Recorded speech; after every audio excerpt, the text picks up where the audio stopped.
Good morning. Welcome on into Let's Bet It. Lauren Jabbar here with Jared Smith. It is presented by Superbook Sports, and it is Taco Tuesday. We have put a bow on week 13 of the NFL season. Um, Last night's game, I just don't have the words to even mention those last 3 minutes. Before we get into that, Jared, how the heck are you? Happy Tuesday. Yes, happy Tuesday. Spain and Thank Morocco you. just kicked off with some World Cup quarterfinal action. It's only been 20 seconds and somebody's already flopped after a foul unnecessarily. So we are No surprise soccer is there. soccer is rearing and ready to go. I'm on Morocco +1 and the under. Tweeted out the picks late Okay. last night in case anyone wants to get involved right now, and then I'll have a pick later for the Spain or the Switzerland Portugal match, which will be my play of the day. But please take that lightly because my soccer bets have been relatively shitty this tournament. But we're having fun, and that's what this is all about, right? Soccer's never been my best sport, so we're gonna have some fun with it today. But yes, last night's game was insane. Um, man, basically everyone on like in gambling Twitter world thinks they can coach an NFL team better than the actual coaches. It's pretty remarkable, Which actually, what I see. Actually, I wouldn't doubt that, to be honest with you, at certain Maybe a points of the teenager playing season, Madden might depending actually on be who it better. is. There were Yeah, some bad depending on who it decisions is. last night. It really is crazy. Let's get into it. We have a lot to get into. First of all, Monday Night Football. We have Would You Rather. We have our friend Frank Schwab coming in from Yahoo Sports. We have a little bit of college football bowl game previews, not fully Yeah. getting in depth into it, but just on a little surface level, just dipping our toes in because we got a lot of bowl games that are coming up right around the corner. And then we have our best bets of the day. So without further ado, let's get into it. Let's bet it. Reactions to Saints versus Bucks. There was a time during the game where I felt like for a majority of the game it was a funeral for the Tampa Bay Buccaneers. And then all of a sudden, with 3 minutes left, it was a celebration for the Tampa Bay Buccaneers. 3 minutes was all it took for them to flip the script, down 16-3. Bucks not looking too hot. Tom Brady proved us wrong. He's like, this is why I came back into the league to play football. He led 2 touchdown drives with pass to Rashad White, 3 seconds left to win by 1. The Saints decide to choke instead of win. And the Bucks are now Yeah. 6-6 on the season, Jared. They're probably going to finish at the top of the NFC South. And crazy to note, this was his 44th fourth quarter comeback. He broke the tie with Peyton Manning for the most fourth quarter comebacks in NFL history. And this is only the second time, though, in his career coming back from a 13-point or more deficit. Can you think of the other time? Mm. Yes, you can. Yes, you The can. Super It was in Bowl a Super against Bowl. your Atlanta Falcons. 28-3 against the Falcons in the Super Bowl. There was a time, Jared, that New Orleans had a 97% chance to win that game with 3 minutes and Wow. 23 seconds left. Doesn't surprise 97% me. chance. We RIP kind of to the saw Saints it already 22 to this 2 year. playoff hope. Like Yeah, it was yeah. already like Just the your Rams thoughts. game was like the exact same scenario, although I think they were only down one Crazy. score because the Rams were so putrid during that game they couldn't get a 2-score lead. Yeah. Um I mean, listen, there are so many like little moments in the fourth quarter of that game where you wanted to bury both sides. Again, my like the timeline that I follow that's like the gambling Twitter people. Like I have like a separate Twitter timeline for it because I only like to get on it during NFL games or big, college football playoff, whatever. Um, and last night there is a portion of it where both coaches were like fired immediately, like fire this guy, fire Todd Bowles, fire Dennis Allen. Like it was just like it was like one after the other. And I wasn't Yeah. even watching the game fully. I had my one eye on it, and I was doing some prep for our Pickswise playbook show, which will be Wednesday this week. And then I was like, okay, well now I need to start watching because clearly something's happening. And then the last drive for the Saints, Mark Ingram. Like there was a play where it was like very obvious that he had a chance to get like a few yards, and he kind of like Yeah. hopped out of bounds at the end. And then Yeah. they don't end up getting the first down. And then the Bucks get the ball back. Bing, bang, boom. They're right down the field and they're in the end zone. And in the back of my mind, and I'm sure you were thinking it too, because you had the other side with the Bucks. I'm just like, how is Andy Dalton going to throw some crazy play? They run the pitch back and everything, and we're going to get our Saints plus 3.5 bet screwed. And you're going to hit your Bucks -3 bet. That justice was served in that regard, because it would have been an absolute travesty, a sham if the Bucks would have somehow covered that game. I have no idea how they won it, but covering it was even more out of the question. But again, you look at what Tampa Bay is, and they're a 500 team. Like, they're just an average football team that's pulled out some. I mean, they've won 3 of 4, which is good for them, but they're just an average football team with an above average, very above average quarterback and very below average X's and O's and offensive coordinator mind and head coaching decision mind. Like, it's just, there's a lot of headwinds when they're trying to win football games, and that's overcoming the scheme of Todd Bowles and the decision making of Byron Leftwich on play calling and stuff like that. So they're going to win the NFC South, and they're going to be in the playoffs, and they're going to host the playoff game, and we'll see who that game is against. My guess is at this point they might be an underdog against certain teams in the NFC postseason playoff race, which will be surprising as a division winner. But their numbers aren't great right now, and it's really just your thoughts about Tom Brady and him being like transcending God in a sense, basically carrying the team to victory. That's really what they are right now. Not the whole game. They're average. Offensively, they got nice pieces, but again, the scheme and the decision making is just it's very average right now. Not the whole game he wasn't God, but apparently with 3 minutes and 23 seconds left, he decided to take a shot of something on the sideline and make it happen. New Orleans had a 97% chance to win that game. Again, let me say that, 97% chance to win that game with 3 minutes and 23 seconds left. I was dead wrong about my bet. I had the Bucks laying 3. RIP to the Saints 2022 playoff hopes, and RIP to my play of the day last night. But we're back at it today, and we're going to hopefully come in hot. Let's get into Would You Rather. Let's start out with the AFC. The Bengals to win the AFC North at plus 130, or the Jets to make the playoffs right now at even odds, plus 100. This is probably one of the last times, if they continue to, kind of play solid like they are, to get them at even odds at this point. What would you rather do? So the Bengals have a very tough road the rest of the way. And the Bengals have the toughest schedule in the league, according to the metrics, the rest of the season, the final 5 weeks. The Jets have the 4th toughest. So pretty much murderer's row for both teams. Full disclosure, for those who follow me and for those who are the loyal of followers, already know that on Sunday I placed the wager at 16-1 for the Bengals to win the Super Bowl. Ooh. That bet has been made. Wow. And it was a Joe Burrow, baby. It was a 2-pronged bet. The reason why. First reason was, again, the way that they're playing right now is very prominent.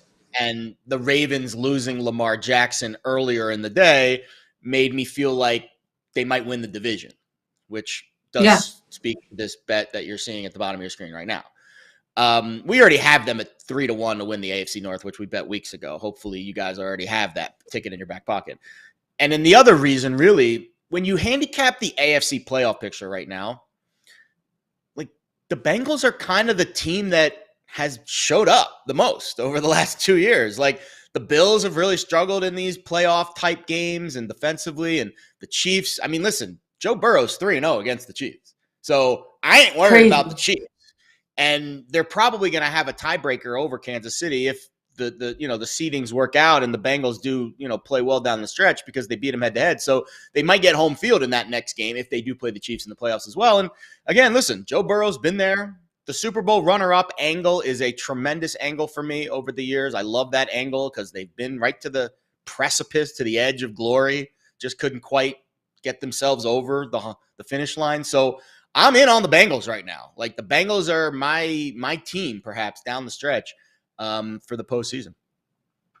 They're playing some strong football right now. Let's get into stock up, stocking down on the NFC. The Cowboys to win the NFC East at 3.5-1 odds. Would you put money on that at this point, especially after what we saw from that absolute drubbing a couple days ago against the Colts? Because that was a pretty close game at halftime. It was. I don't think I would, to be perfectly honest with you. I think Philly is going to win that division. and it's just because of, where the teams are and what they have left.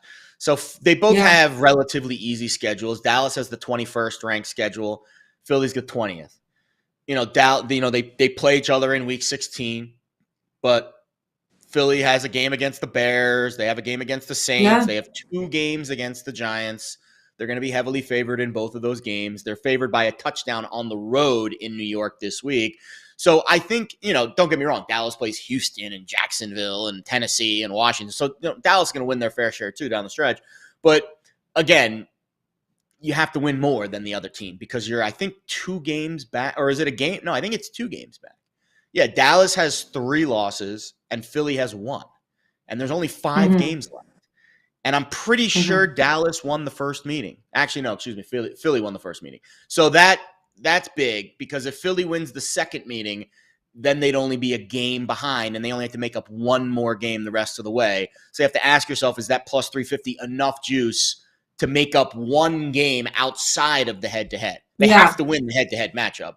And my guess is right now, based on the power ratings, that game is in Dallas. So Dallas will likely be a very small favorite because both of those teams are very high up on the power ratings, almost dead even right now near the top. So Dallas will likely be a slight favorite at home, but they still have to make up 1 more game. So you have to ask yourself, what is that other game? Could Philly lose at the Giants this week? Could they lose at Chicago? Maybe. Probably not. Could they lose to the Saints at home? No. Could they lose to the Giants in the final week of the season? Maybe. I don't know. And Philly, on the other hand, listen, I think their schedule is pretty easy, frankly.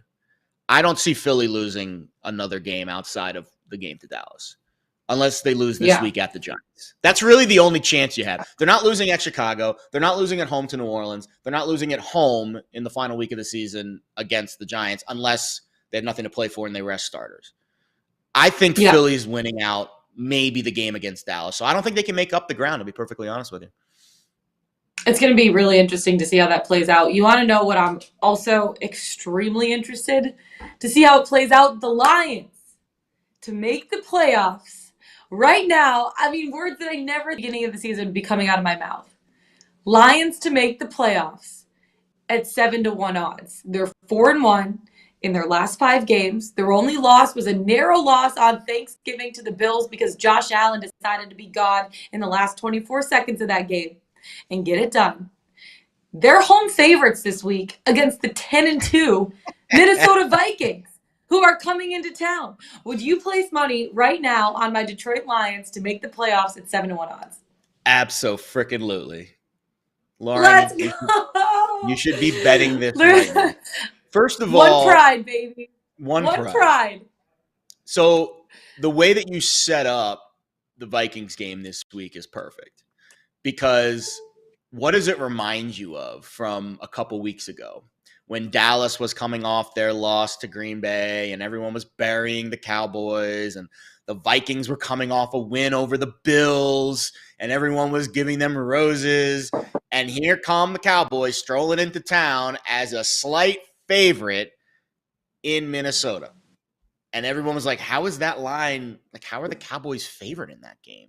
Well, you saw why the Cowboys were favored in that game.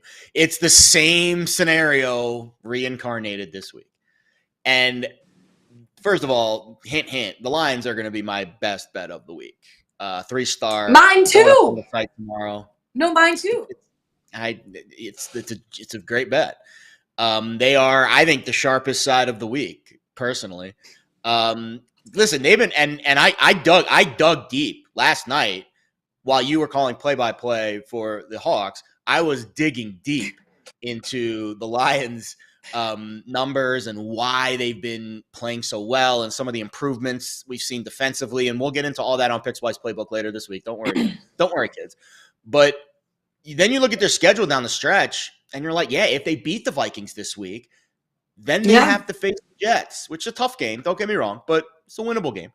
Then they face the Panthers.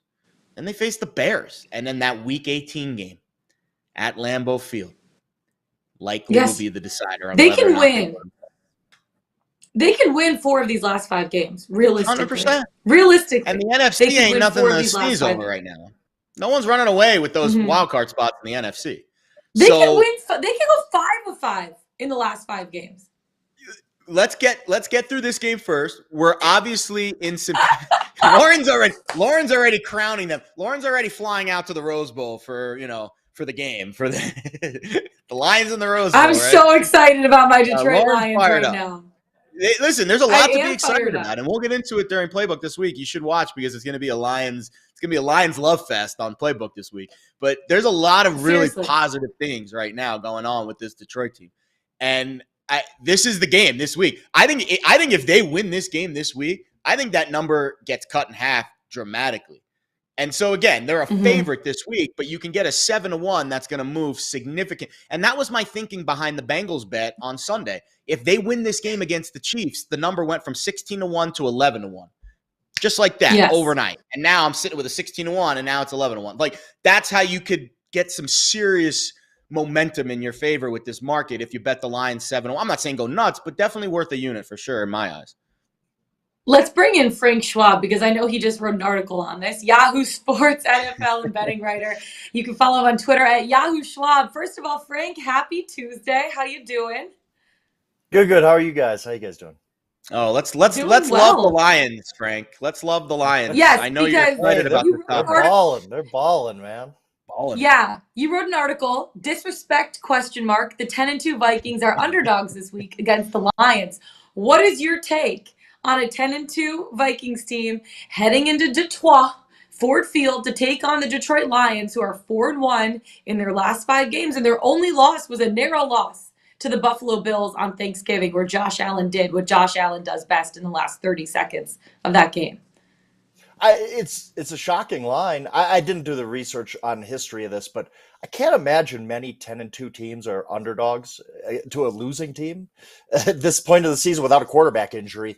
There's sticker shock to it. Like it's like, wow, the Vikings are 10-2, but we all know. Look, there's a disconnect between the betting community and casual fans, right? Where a casual fan's going to say, well, the Vikings are 10-2. Well, how the heck could anybody think the Lions would beat them? Whereas the betting community, where we're a little more in tune to analytics, knows the Vikings are way over their skis. They're winning every coin flip. They are, they're just look, nothing against them. They're winning games. I respect that, but they are every green light they're hitting, and they're just an average team. They really are. They're probably above average, but it doesn't shock me necessarily. It did shock me for a second to see like, whoa, the Vikings are underdogs here.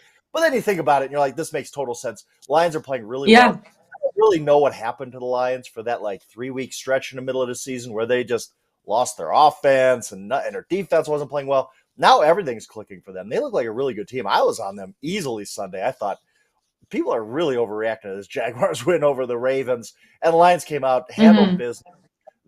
As long as Amon-Ra St. Brown is healthy, and I think he got dinged up a little bit late in this game. That's a key injury for them. Got to keep an eye on that. Other than that, though, why can't the Lions win this game? And as you were talking about, you look at the path of the playoffs, and it's hard for them. It's hard for them to get in. And I think the tie game between the Commanders and Giants really hurt them because neither team lost any ground. They both gained a half win. But, if the Lions win this game, like you said, you're right, that number is probably going to be cut in half because then there's a path. Then there is a path for the Lions to get back into the wild card race against 3 mediocre contenders for these 2 wildcard spots.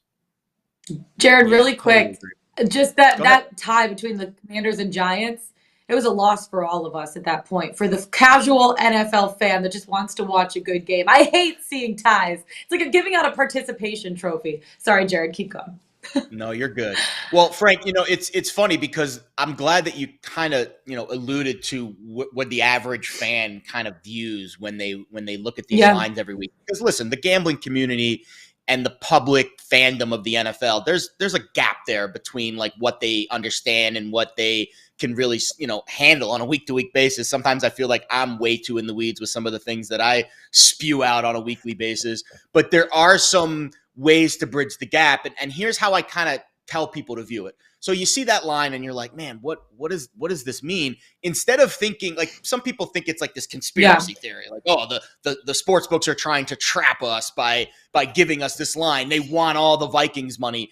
Maybe instead of thinking that way, instead of blaming the sports book for your problems and acting like they're trying to trap you, maybe you have to look inward and try to figure out what are some of the metrics the sports books are using to derive these lines. And that's where you can kind of get to the right answer here when you look at what the Vikings have done this season metrically, and then you compare that to the Lions and some of those key areas, efficiency and yards per play and things like that. They're an average football team. And I subscribe to some ratings where the Vikings are behind the Lions in the power ratings. So if anything, this line is being a little bit unfair to Detroit, who likely should be a bigger home favorite to this Vikings team. And you have to just completely throw the win-loss records out the window. So definitely one of the trickiest lines of the week to dissect.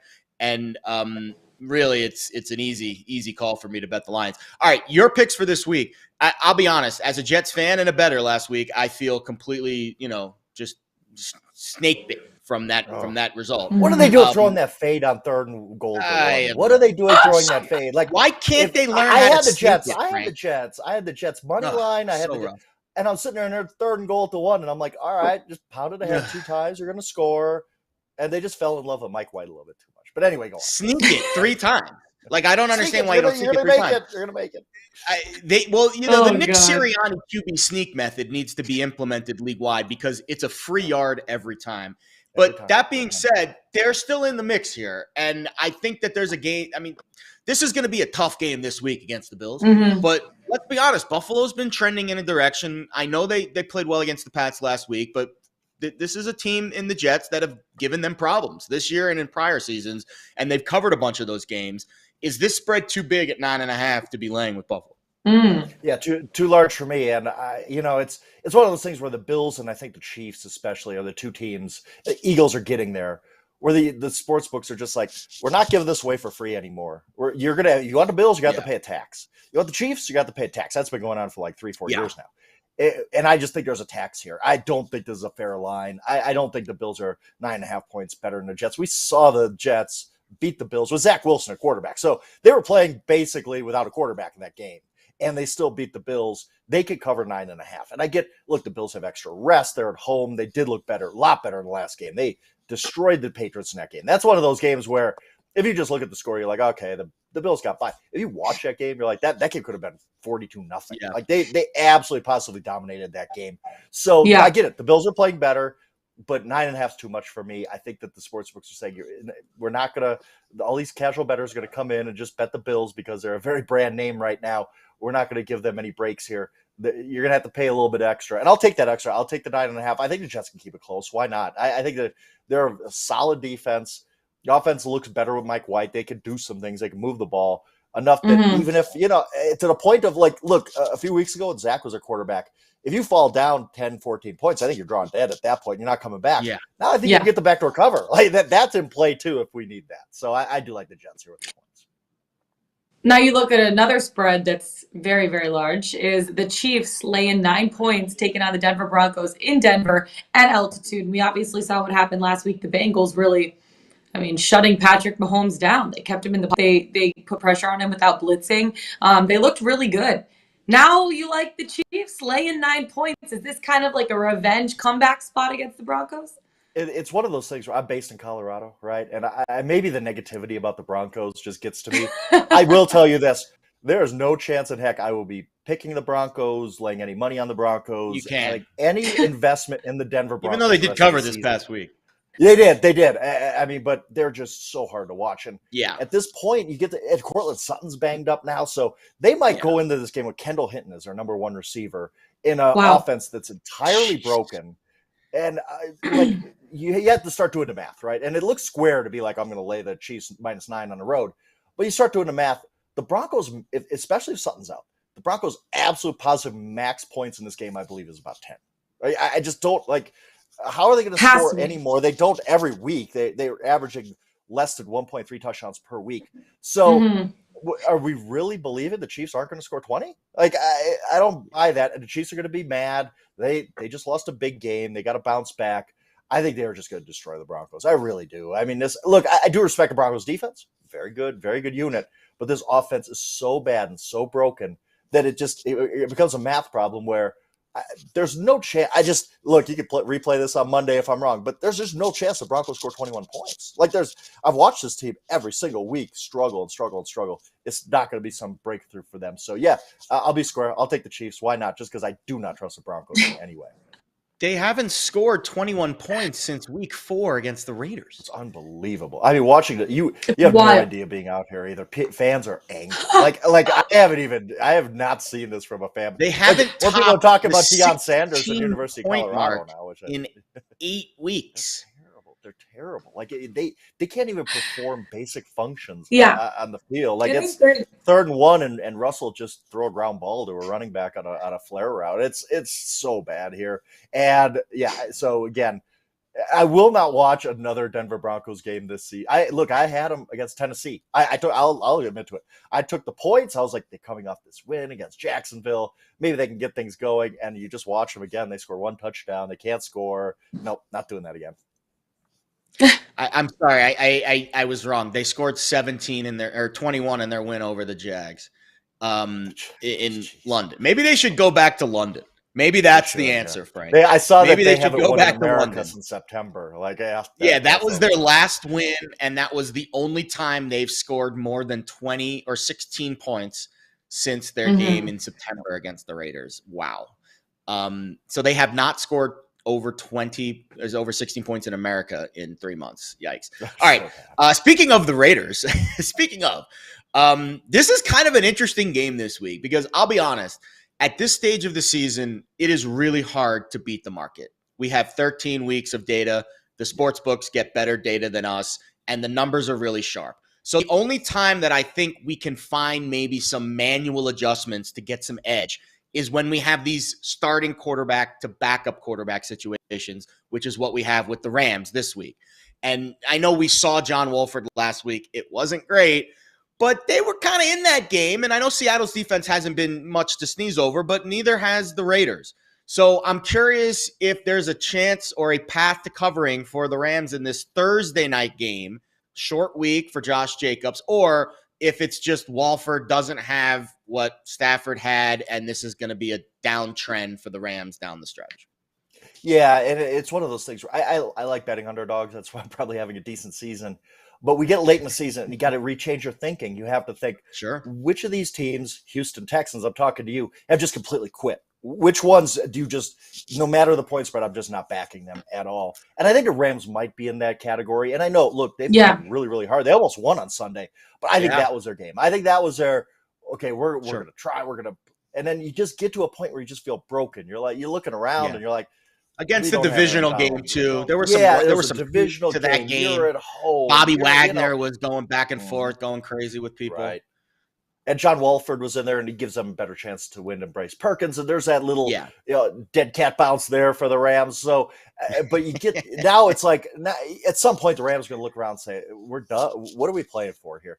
Aaron Donald's out. Yeah. Matt Stafford's out. Allen Robinson's out. Cooper Kupp's out. We have nobody. We can't compete. And the Raiders, look, I was really, really hard on Josh McDaniels earlier this year, especially after he lost to Jeff Saturday. But they've gotten it together. You know, you win a couple overtime games, get a little confidence. They did look good against the Chargers. They played pretty well. I think this team is ascending a little bit. And I just think the Rams, at some point, you're not going to get the effort you saw on Sunday every single week out of the Rams going forward. And it's nothing against the Rams. They're just so decimated they can't compete anymore. Short week. Yeah, I just can't see how the Rams really stay in this game. We'll see. It's a lot to lay with the Raiders, who have been a mediocre team all year. But I do think the Raiders are getting better, where the Rams might be at that, okay, but let's shut it down for the rest of the season. We're not going to win anymore. Absolutely. Frank, we so appreciate you coming on the show, giving us your insight as we make this playoff push with some of these NFL teams and see other teams just drop the ball. Sorry that you have to be in Denver to watch the Broncos, but good luck with your Week 14 bets. And the Abs have been kind of scuffling too, right, Lauren? Right. Didn't McKinnon get hurt the other night? I saw that. Yeah. Tough Frank times in Denver Schwab, right now. Yahoo Sports, NFL, and betting writer. You can follow him on Twitter at Yahoo Schwab. Okay, Jared, quickly, we're going to go 2 minutes for each game. Rose Bowl, Utah laying 2 points against Penn State. It's Utah's toughness coming off a monster game against USC. The question is, has Penn State been tested? They played a tough team in Michigan and got punched in the nose. Should this spread be bigger than what it is right now than 2? You can make a case for. So I'll be honest. I don't want to be disingenuous to our audience. I have not done any deep dives or anything on the bowl games yet. We have almost a month until this game is going to be played. So I'd be lying if I had any sharp insight to share with you. I can tell you that the line opened at 2.5 at the Superbook, went to 3 very quickly, and then got bought back down to 2.5. So usually the first move is the sharpest. If that's the case, the 2.5 to 3 tells you that Utah is the sharp side here, but this market has a long way to develop. We are very much in the larva stage. I'm excited for this game personally. I think I'm going to the game. It's going to be about 4-hour drive for me here in Las Vegas, which is going to be fun. But I think the bigger topic of discussion with these bowl games, and this will be a theme that you'll hear a lot over the next few weeks as we get into this, the most important part of the bowl game process is not numbers or analytics. It is motivation. Not only motivation, but also who is playing in the game. And that is going to be another wrinkle that I've never really experienced that is going to be ratcheted up to the 99th percentile this year. The transfer portal is insane. And you need to really understand that the lineups and the rosters that you've capped all season with these teams, not just Penn State and Utah, probably not as much in this game than with the lesser bowl games. You have to really dive into who's actually playing in these games because of the transfer portal. So keep that in mind when you're betting. Don't make any bets on any college football games until you really get a sense for who entered the transfer portal for each team. Because, again, you could see backups at multiple positions clustered in the same position as well if the transfer portal was prevalent for that specific team. I don't know specifically for these two teams because, again, I haven't dived into anything yet with the bowl games. But keep that in mind before you place any college football wagers. Again, it's not going to matter in the college football playoff games, obviously. But there's going to be like 40 bowl games that take place before those games that will obviously matter with the transfer portal. So I'm excited for Penn State. Obviously, I hope we win. The first move sharp, clearly towards Utah, but it bounced back to 2.5, and that's kind of where we're sitting now in the market. You talk about motivation. That's exactly what's there for the Cotton Bowl. Tulane taking on USC. USC's laying 2.5 points. This is a classic example, Jared, of a team that wants to be there versus a team that doesn't want to be there. For Tulane, this is their Super Bowl. For USC, this is their consolation prize. And sometimes games like this go differently than expected. I could see, without even doing any sharp analysis, without really deep diving into the game, this is a motivation game for Tulane. They could come out and cover the spread before we even deep dive into, what the players that each team has is. Absolutely. And the markets reflected that. This opened 2.5. The first move was down to 2, then 1, then 1.5, then 1, and now we're sitting at 1. Like, it's been clearly the early sharp minds are feeling the same way about USC, which is they had their moment in the sun. Caleb Williams is going to win the Heisman next week, or this week, I should say, this Saturday. And that's it.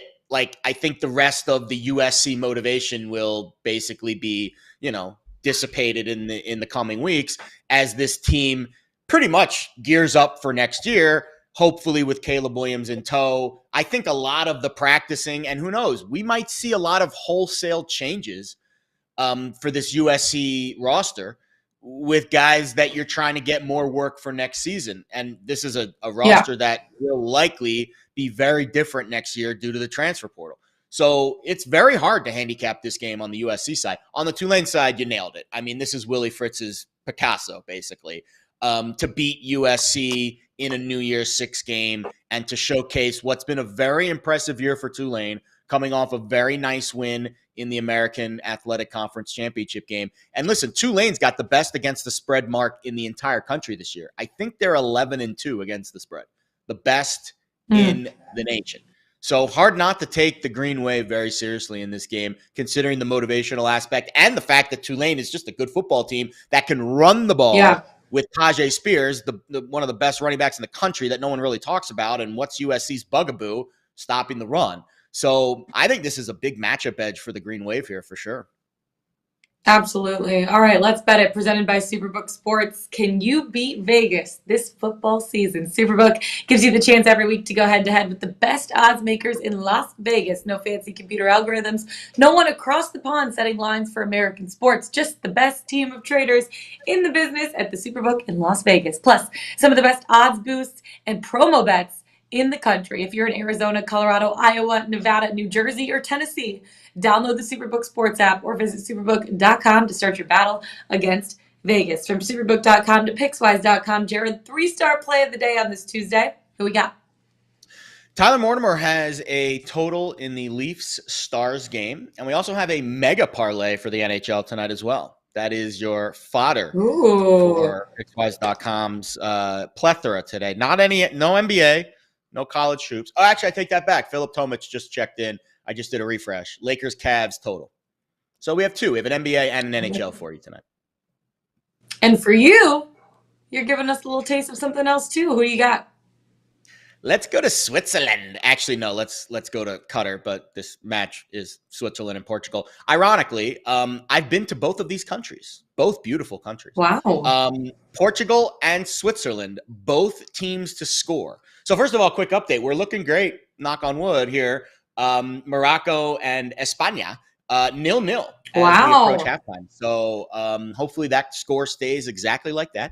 And we win our under and +1 bet on Morocco. But that's neither here nor there. Both teams to score. I got +105 with this bet. And I think it's still readily available in the market. I bet it last night. But I'm thinking 1-1, 2-1 here. Maybe Switzerland. I think Switzerland actually might have a little bit of an edge because Portugal's back line is a little bit leaky. In fact, 7 of the last 9 matches in the World Cup for Portugal, they have conceded a goal, and there's been both teams which have scored a goal. And when these two teams played in the Nations League, which is a European tournament, just a few weeks ago, Switzerland really, put it to Portugal. Again, it was 1-1, but that's exactly what we need for our bet. And Portugal has conceded twice already in 2 of their 3 group stage matches against Ghana and South Korea. And I think Switzerland's a lot more organized and a lot more potent offensively with Mbolo and Shaqiri, very, very talented players. And obviously, we know Portugal, Cristiano Ronaldo, there's going to be a lot of buzz for them on offense as well. So I think both teams to score at basically a coin flip's price, even plus money for some, is a very solid bet here. And hey, listen, my full disclosure, my World Cup bets haven't been great, but let's just have some fun with this one. And I think this will be a fun match. 1-1, let's call it, between Portugal and Switzerland, maybe 2-1 Swiss. But I do think both teams to score is the bet to make. I like it. All right, I'm taking it to the ice for some Taco Tuesday hockey bets. And I like the Winnipeg Jets at home. Slight money line underdog here at -102 against the Florida Panthers. So it's kind of a coin flip of a game, but the Jets are playing really well right now. They've won 4 of their last 5 games at 8 of their last 10 home games.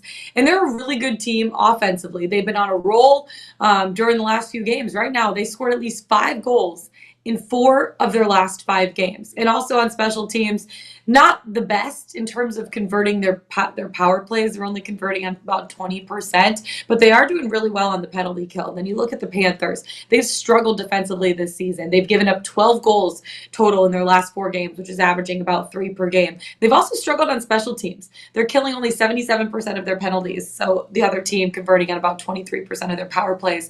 I just think they're going to have a hard time slowing down a Winnipeg Jets team that's on a roll offensively. And again, you talk about the motivation factor. When teams have it going on and they have it figured out, that's exactly what the Winnipeg Jets look like right now. The Panthers have lost 6 of their last 9 games, 3 of their last 5 road games.